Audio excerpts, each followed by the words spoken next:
ഒരു business idea പറഞ്ഞിട്ട് എന്തായാലും രക്ഷപ്പെടും. 100% സക്സസ് റേറ്റ് ഉണ്ട്. എങ്ങനെ പോയാലും നമ്മൾ സ്റ്റാർട്ട് ചെയ്ത് ബിസിനസ് സ്റ്റാർട്ട് ചെയ്യണം. ഇങ്ങനെയൊക്കെ പറഞ്ഞിട്ടാണ് നോർമലി ഇൻസ്റ്റാഗ്രാം ഗ്രൂപ്പ്സ് വീഡിയോസ് ഇടുന്നത്.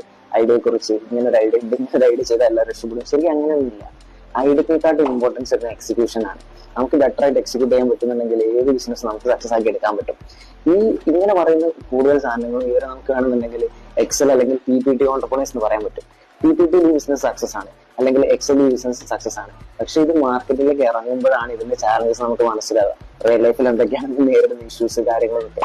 അപ്പൊ മാത്രമാണ് നമുക്കത് റിയൽ ആയിട്ട് അത് രക്ഷപ്പെടുമോ അല്ലെങ്കിൽ അതുകൊണ്ട് സക്സസ് ആവാൻ പറ്റും. കാരണം ഒരുപാട് ഡംബ് ഐഡിയാസ് വളരെ ബെറ്റർ എക്സിക്യൂഷൻസ് കൊണ്ട് എന്തായിട്ടുണ്ട് വലിയ കമ്പനീസ് ആയിട്ട് മാറിയിട്ടുണ്ട്. അതേ സമയത്ത് വളരെ ഗ്രേറ്റ് ആയിട്ടുള്ള ഐഡിയാസ് മിഷൻ എക്സിക്യൂഷൻ കൊണ്ട് എന്തായിട്ടുണ്ട് ഫ്ലോപ്പ് ആയിട്ടുണ്ട്. അപ്പൊ ഒരിക്കലും നമുക്ക് ഇന്ന ഐഡിയ അല്ലെങ്കിൽ രക്ഷപ്പെടുക അല്ലെങ്കിൽ ഇന്ന പ്ലാൻ എന്തായാലും വർക്ക്ഔട്ട് ആണെന്ന് നമുക്ക് പറയാൻ പറ്റില്ല.